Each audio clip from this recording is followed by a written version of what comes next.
Hello. I'm filming this when my roommates aren't here because I think I'd die of embarrassment if they were here.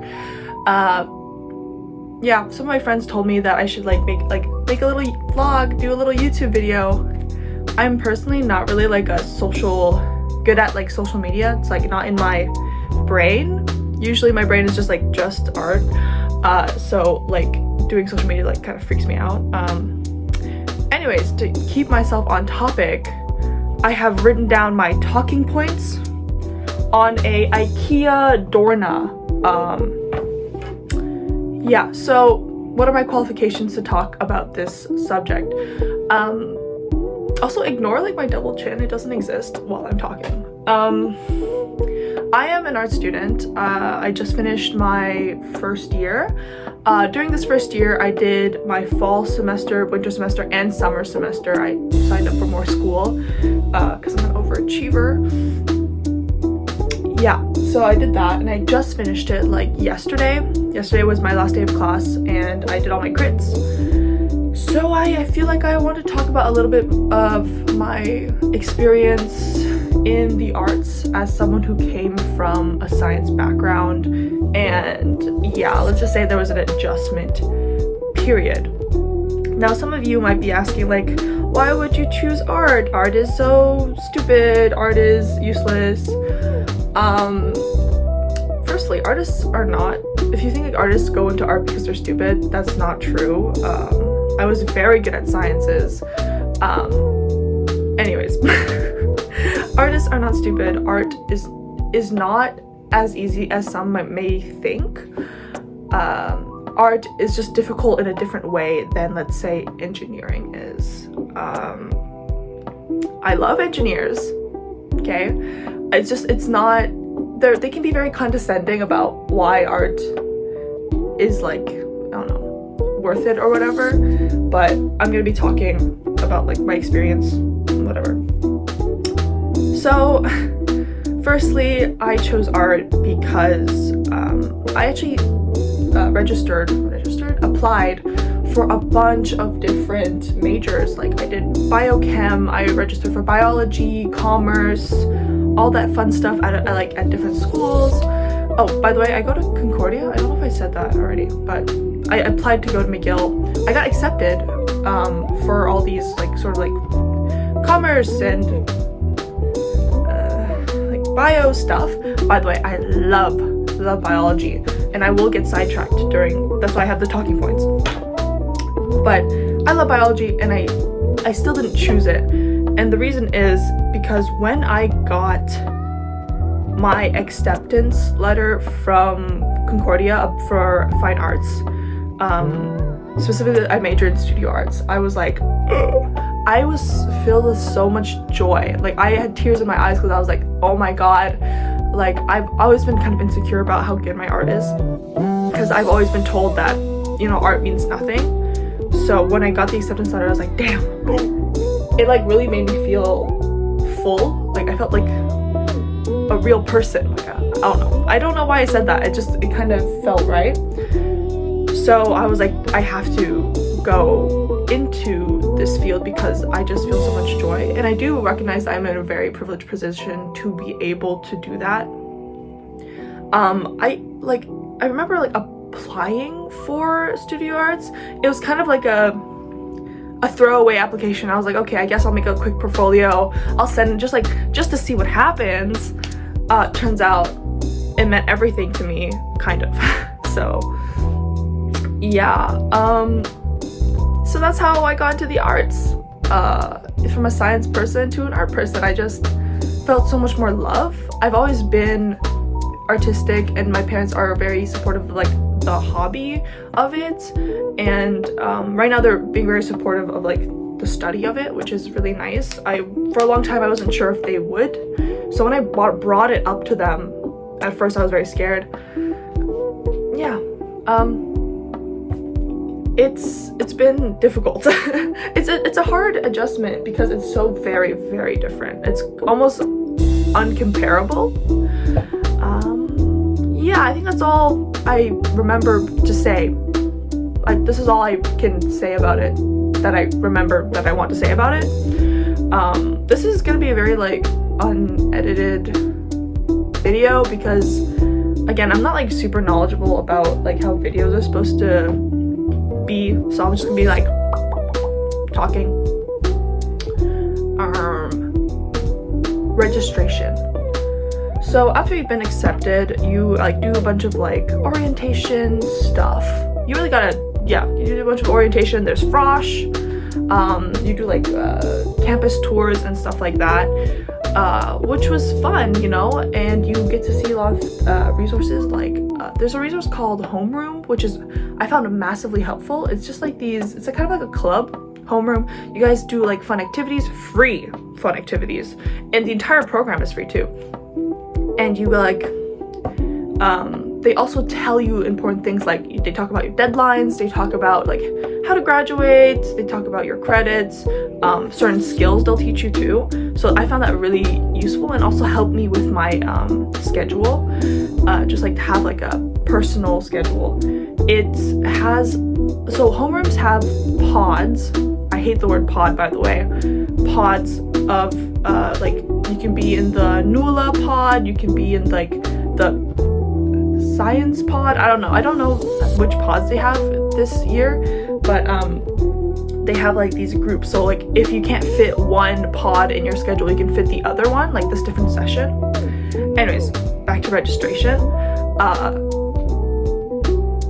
I think I really recommend that. It's really difficult actually. Maybe I'll put like a video like over here to explain or like to show. I recommend this big, is that you go on Google and search up like Concordia, for example, commerce first year student recommended courses, or some combination of those like keywords, because you'll usually find a website that will say like recommended classes for first years, and you can just find your major. What is kind of annoying about the Concordia website is that it looks good, but sometimes you'll press like a hyperlink and it'll lead you back to the same page that you found the hyperlink on.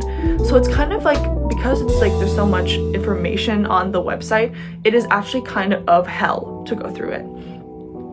And also when you do a course registration, that you have to watch the videos. They have like tutorials on how to do it, because it will really help you. But sometimes your recommended course, or like the course that you need, like credit wise you need it, and is like a precursor to your other classes, they won't let you in. First, there's like an error, the message that shows up when you try to register for it. It'll be like, this class is reserved for these blah blah blah people from this course and from this major, and you're like, wait, but that's like literally my major. And then you'll have to email people. Okay, stop being afraid of emails. Like after uni, you will not be afraid of emails ever.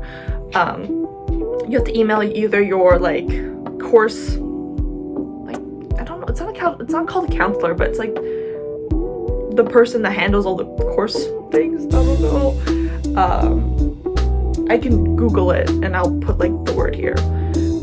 Yeah, the person that handles all the course stuff, email them, be like, I can't get into this course, could I set up a Zoom, or can I meet you in person at your office? And they'll like respond. Oh, also very important, always whenever you write an email, always put your student ID in the header of the email so that people know, because then they'll have to like ask you and whatever.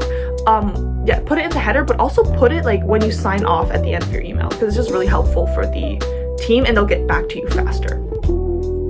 What was I saying? Email people. Yeah, so when you can't get into these courses that you are required to get, you have to email your course person. And sometimes some majors don't have like this course specialist person, counselor, don't know the name, advisor. Yeah, so some majors don't have this advisor, and you have to like message the department. I don't know why they don't have an advisor, probably because like of budget cuts or something, but you have to message the department, but that depends on what you're studying in particular.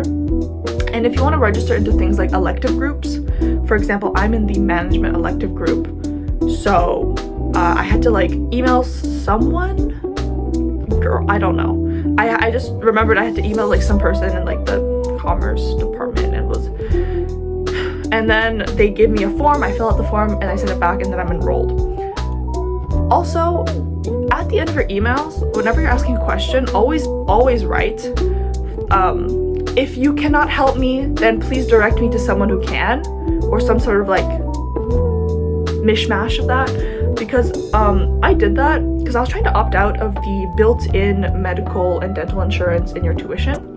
I was trying to get out of it because I already have one. So I messaged people. I was like, how do I get out of this? They're like, oh, you message these people. Okay, I was like, okay, I'll message these people. But the thing is, they sent me to ISO, which is the International like Student Organization. But the thing is, like, or Operation, I don't know. I'm not an international student. I can understand why they would think I'm an international student, but I'm not. So at the end of that email, I was like, if you can't help me, direct me to someone who can. And then they were like, you're not an international student, get help from this person. And I was like, okay. Anyways, I did end up opting out, but it was like, it took like weeks to just email people. So get your shit on early. Like, if you're gonna register for courses, start immediately. Like, as soon as you're available to register. As soon as you can, like, just always do it. Just be early, because it'll help you. Also, there's a DNE date. DNE is like when you can drop a class without losing, like without like punishment or a consequence without consequence. And it's usually like 2 weeks after the beginning of the semester, I think. I don't know, you can do this is all from like my memory, so if I can do research and I'll show it here, but also do your own research, especially like if your program is different. I don't know why it would be, but it might be. So yeah, that is what I had to say about registrations. Also, get your student card. As soon as, like I told you, everyone get your shit done early. As soon as you can, get your student card, because when you get your student card, you can like get your Opus card with a student discount. You can also through your CU account, but you can like search that up. It's like a public transportation card. The Opus card is a public transportation card, and you get a student discount on it. So just check, know the keywords and Google it. Next thing is People's Potato, which is another resource. I think on certain days, I don't remember, I think it's Tuesday, Wednesday, Thursday, or Tuesday, Wednesday, Friday or something. I'm not too clear about it because I don't go. I should go, but I don't. But also it's the summer, so I can't even go right now. But People's Potatoes is like free lunch. Very healthy. It's like vegan, gluten-free and shit. If you care, if you don't want to make your own lunches, which I don't know, if you're coming out of home for the first time, I'm not a good cook. I should probably be eating healthy and like go to People's Potato. It's on the 7th floor of the hall building. Though I'm sure there's like a lot of signs, and the tour guides, if you go to orientation, will tell you where it is. Okay, now let's talk about art a little bit more specifically. Facilities. They're decent. They're actually, when I first went in, I was like, wow, so nice. You'll see like there's some we don't have a lot of funding, but like it's really good for what it is, like for what we have. Recently we got new water, and they did like renovations, which is like, with what money, bitch? Anyways, we got our renovations, so I'm pretty happy with that. One thing I'll say, like, if you want to do art like all throughout the night or on holidays or on weekends, you can do that. But you might need to sign this called like an overnight access sheet. Your teacher, you can ask your teacher about it, because they're the ones who give out this sheet and then give it to the security guards. Yeah, they will give you this sheet, but it's usually like a couple of classes in. So if you really want to start painting at 3 a.m., talk to your teacher about it, or sign the overnight access. You just put your name, student ID number. Please memorize your student ID number. You will be using that constantly. Yeah, so that's what I have to say about kind of like the basic information. We have gotten to like here on the list. Next I'll be talking about my personal experience, I guess. Yeah, like I said, the transition from science to arts has been very difficult for me, mostly because of the teachers. All the teachers are good at Concordia. The problem is that I'm not used to art in general, like the art field, art talk. For me, they're very like, they're very frilly, they're very like gobbledygook. And as like a science person, I'm very skeptical of the gobbledygook. Sometimes people will say sentences and I'm like, damn, that means nothing. I don't know if those, like, they're just like a sentence full of adjectives, no nouns or something, like, and they'll say that in terms of like an academic subject. It doesn't matter. I'm just like super salty about it. The reason why I'm having a hard time, or I was having a hard time at least in the beginning, was that in the sciences, the teachers are always right. You know, they did their work, and you know, like for a fact, like 1 + 1 is 2. Like, you don't question them. You're like, okay, I was wrong. In the arts, firstly, you are really confident in yourself. Like you have to have a sort of like an ego as an artist. Like, you believe in yourself, and you have your own opinions. Secondly, like, teachers in the arts are not like these. Not like science. It's not like a concrete ceiling. Teachers are not that. They are like a tarp. they have their own opinions, and they will like reinforce that, or they will have a bias no matter what, or they will make, because there's no real curriculum for art, like it's just their own practice because they are working artists. So might not think they're always right.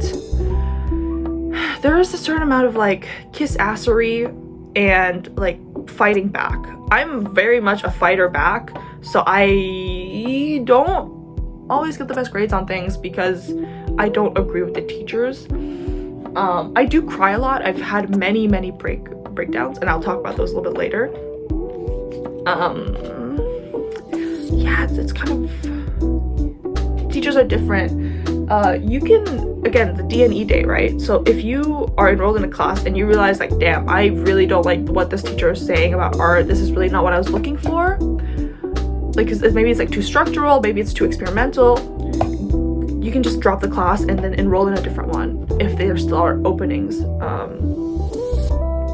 I recommend that, cause I was like, fuck, I don't care about what teacher I get, I just need to have it in this time slot, which also might be a constraint you have.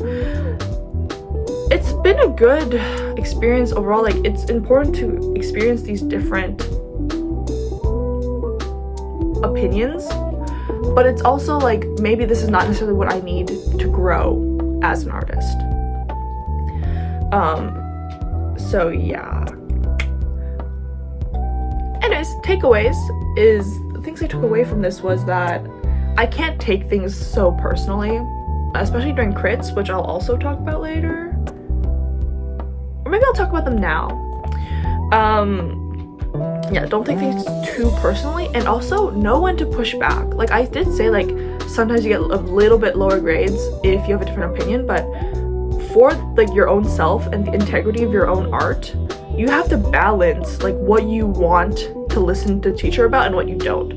For example, if you're painting the sky green and they're like, you should do it blue, but in your heart you're like, it has to be green because of this symbolic reference, it's like up to you whether you want to change it or not. Okay, critique and care. So crits can be pretty brutal because art is a very personal, it's a very personal thing. It can be very spiritual, it can be very like ingrained in your soul and your like worldview. So when people critique it, it can be very painful. So I'm going to talk about critiquing and care. You'll also learn this in your FFAR class, which is a required course to take, FFAR 250, sorry. You have to take care of not only yourself, like you have to remember like this is not like,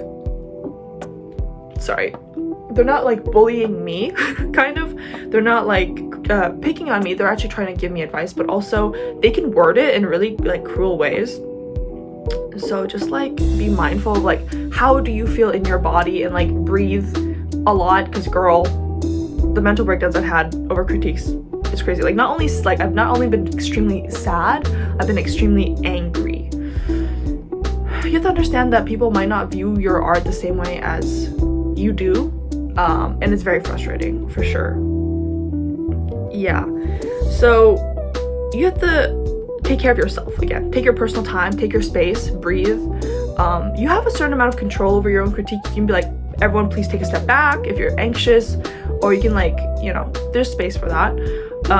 But when you are the one critiquing, I try to choose your words a little bit more carefully, because again, you've been in the when you get there, you've been in the critiquing spot, and you know how like difficult it can be. You have to like extend care to the person you're critiquing as well. So instead of saying like, oh, I don't know, like this thing is really useless, for example, like that tree is useless in the painting, don't say that. Just say like, you use your words better, like, oh, I feel as though this tree, something about this tree is a little bit off, or like it doesn't add much, it draws the eye away from the center. Like be a little bit more academic about it so it feels less personal. Oh damn, that was like a bar. Anyways, also remember that critiques are not like a compliment festival. Don't just compliment people. They're there for help. They're there to learn. And if you feel as though you could help them improve with something you have to say, then say it. Also, critiques are not super duper serious. They don't have to be super duper serious. You can make jokes. I make jokes. People laugh sometimes. I make obscure references. They can't relate to it, but I know it's true. Also take turns. Like if you feel, I've been there. Okay, I've learned my lesson. If you feel like you talk too much because you can't handle how quiet it is, sometimes people will not speak for a hot minute, like zero silence, and it makes you really uncomfortable, like it does for me. You want to say things, so you'll always volunteer to speak. But some people are shy, so like they just need a little bit more time. And I learned this in this class that I just finished, but just, it's okay if it's quiet, just like breathe a little bit, like it won't be quiet forever. So if you feel like as though you're talking too much, give space for other people to talk and give them time to process and look at the painting before, you know, you keep on blah blah blah blah. Clearly I'm very good at that. So breakdowns, I've had like 2 a semester. I'm working on it. I'm just very like sensitive, I guess. I had a lot of anxiety coming in because I knew that among my peers they would be people who've been in art for like years, and that's like their entire like high school or CEGEP experience. They've all been in art. So I felt as though like I would never compare to someone who's been studying art for so long when I have basically had this as more of a hobby. So maybe I didn't have a lot of confidence. I was really scared, but as I was doing art and making all these conceptual ideas, like it's questioning whether you don't have the skill or not. For me, it was important to just like push through. Like the only way to go through something is to go through it, to learn from it. And people are very understanding that people are in different stages in their life. So like when I was making art, like they were very understanding. Like I did not have this background. Well, some teachers really understanding that I didn't have an art background. Other teachers weren't as understanding. But yeah, I felt myself comparing myself a lot with other students. I was like, damn, how did they get it so nice? It's so beautiful. Like I could never do that. I could never even conceptualize. I could not even imagine it. My imagination is not that, I feel like I'm not that creative. So yeah, I would compare myself to them, but then I realized like we are really shaped by our personal experiences and like what we've lived through in life. And there are ways for, like, that's why I can't think like them, but there are ways for you to improve technically. Do like still lives. I get that it's like so annoying to say like, oh, just practice. I'm not gonna say that. You just have to draw like anything. shitty things you don't care about. You don't have to always draw like a masterpiece every time you pull out a pencil. Like, do some of the worst art school. In art school, you'll make some of the worst art you'll ever make, and it's on purpose. Like, you're supposed to, you know, you'll learn something from, like, for example, this pattern or like whatever. I don't really care about this, but I just think the color looks nice in my room, but I made it. So in that sense, like, there are resources for that. Like, in the city, there are a lot of like nude drawing classes.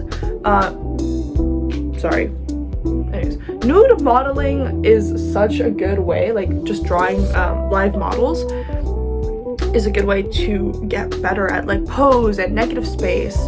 It's very, very useful. And there are free live drawing sessions at the VA building in the art program. If you're an art student, you can go to them. They have a schedule. I think it changes every year. I don't know, you have to go search for it. Your teacher will probably give you an email that will tell you when the schedule is. But I will say this with the most care. I'm a little bit careful when it comes to the technical stuff, because I find that me personally, as I got better technically, I lost a lot of my creativity. I felt like I was really constrained by these rules I had to follow. So even right now, I'm really struggling with being more like creative, more free in my art, following less like of the constraints, I guess, or being less exact with my art. I want to be more free. So it's hard because it kind of changes your mindset. Like, even in my brain, I'm like, every time I make sort of like an abstract thing, I would be like, oh, it doesn't look as nice. You know, like, we all have our personal biases, and I don't know, I feel as though I'm really bad at enjoying abstract art, or at least my own. So mindful of that, I'm gonna try to be better, especially going into my second year.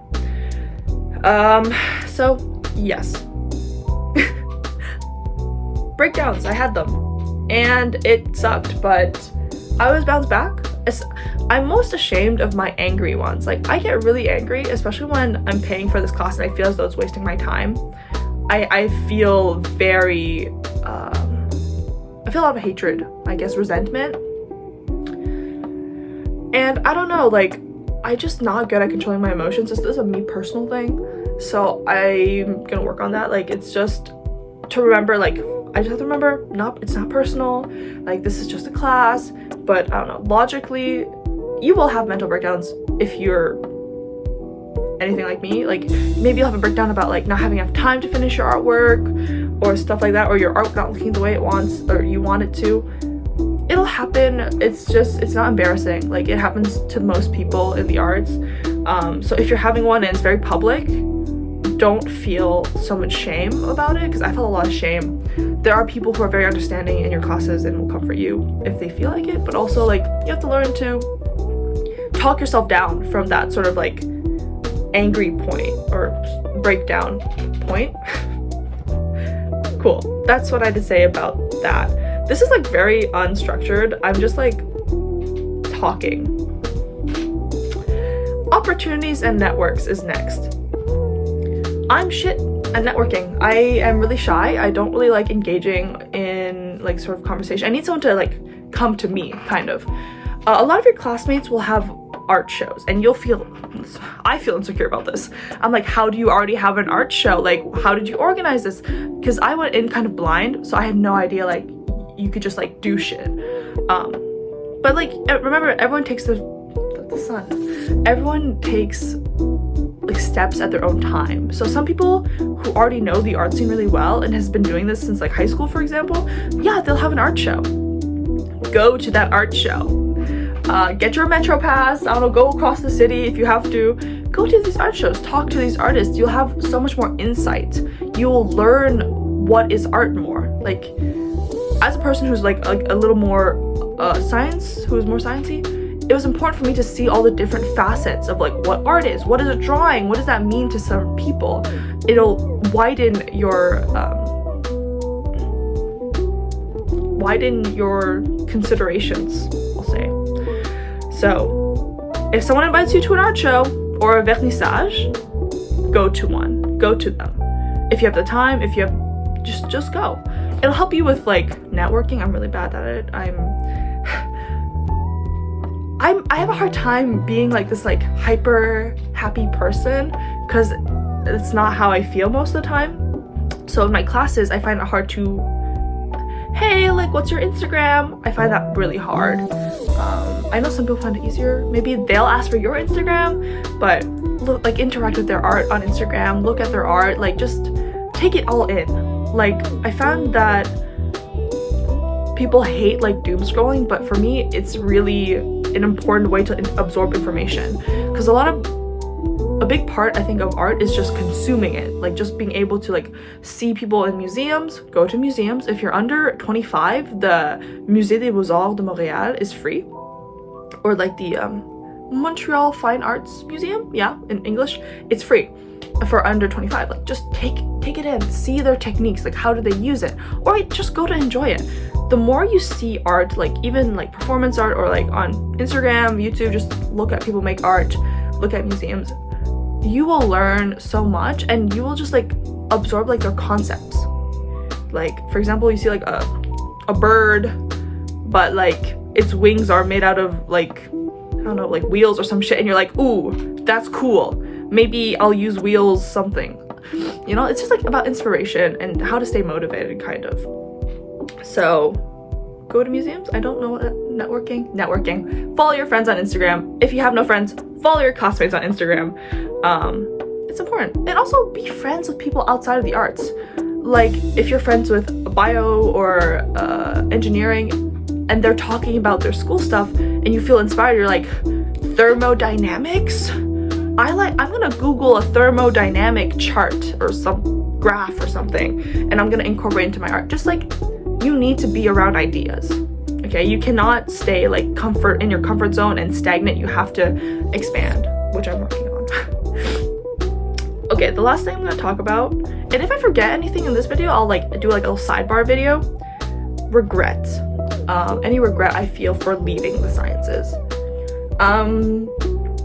I get this about like every 3 months, kind of.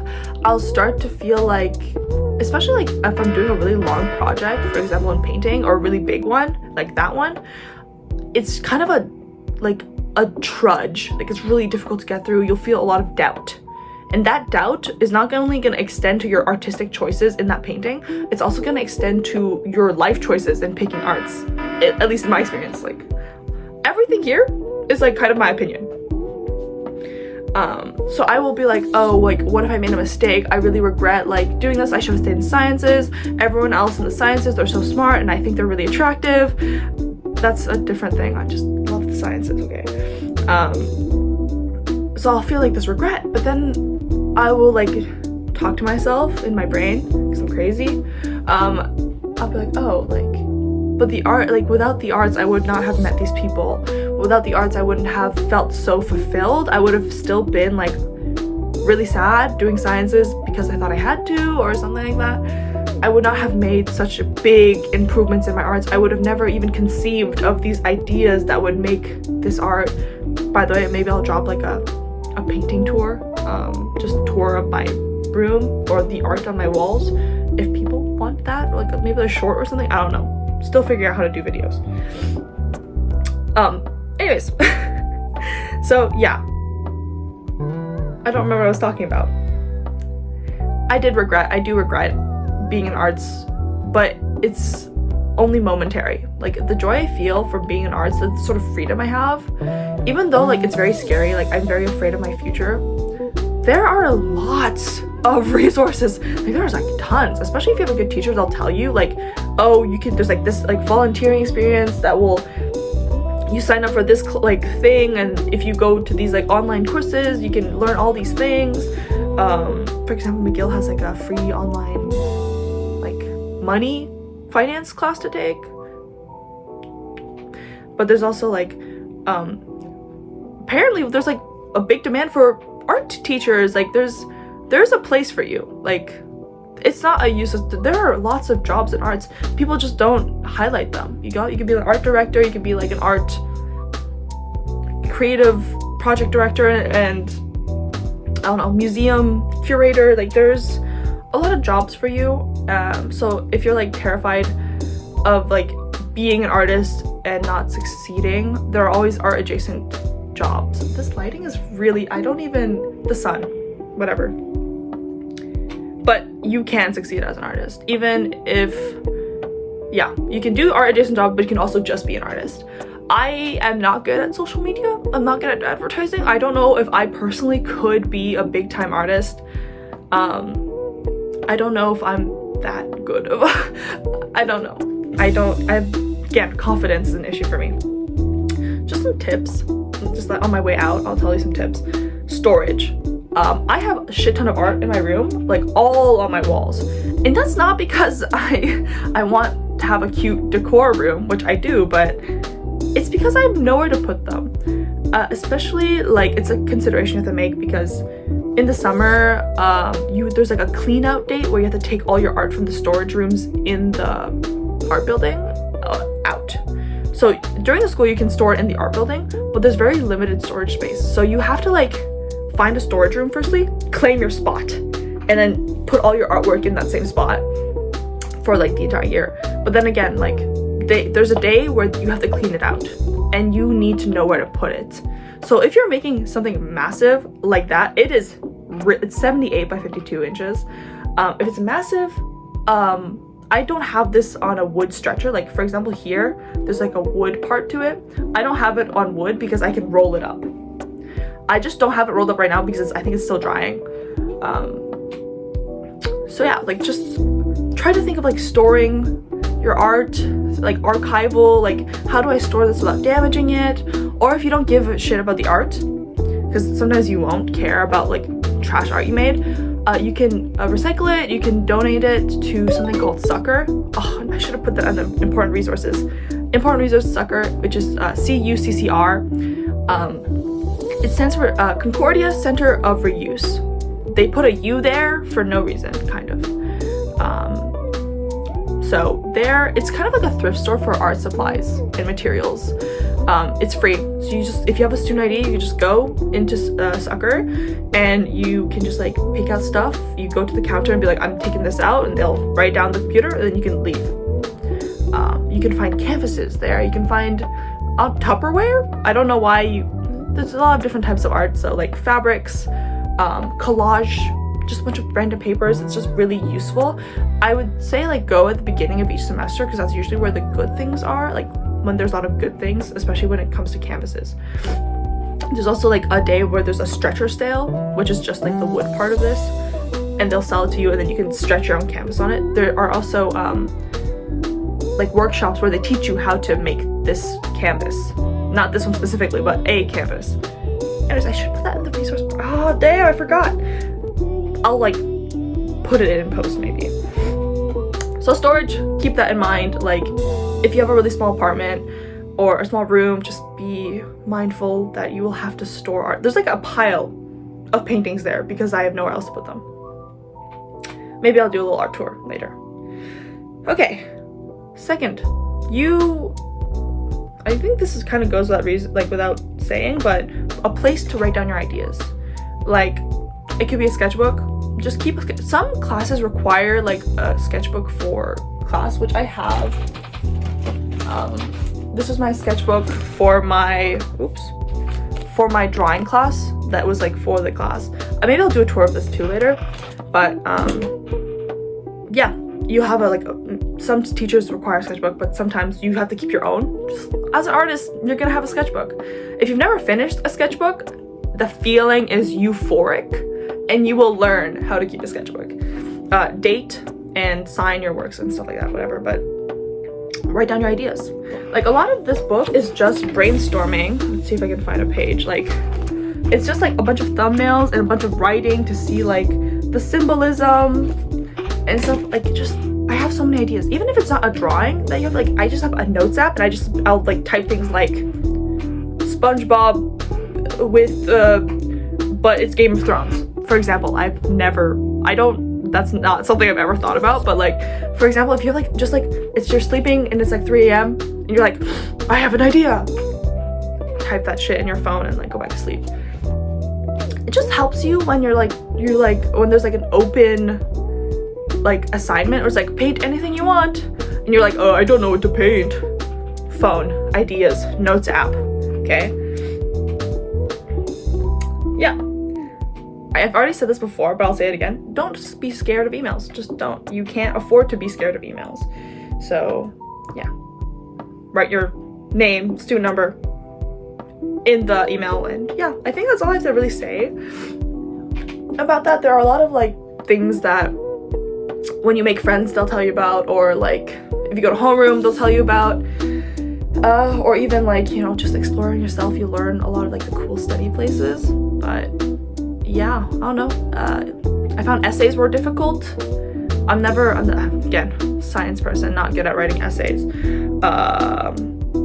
Yeah, I don't know, like there's a lot you will learn yourself, and all this is all I can remember, and all the things that, you know, I experienced.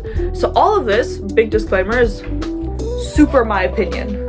All this, take it with a grain of salt, because you might have an extremely different experience, especially if you don't have my major. Again, I'll restate it.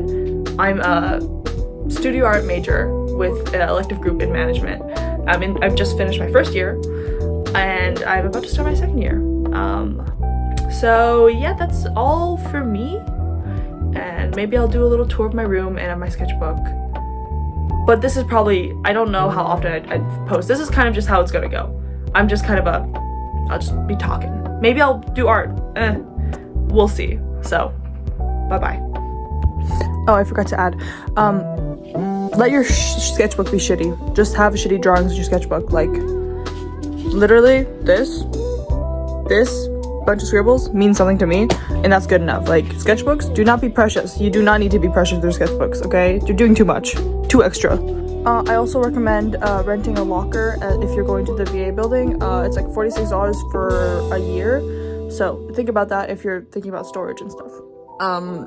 Yeah, also, like, I was thinking of posting my little Instagram reels on YouTube too, because it shows the art process more. So if you're interested in that, let me know.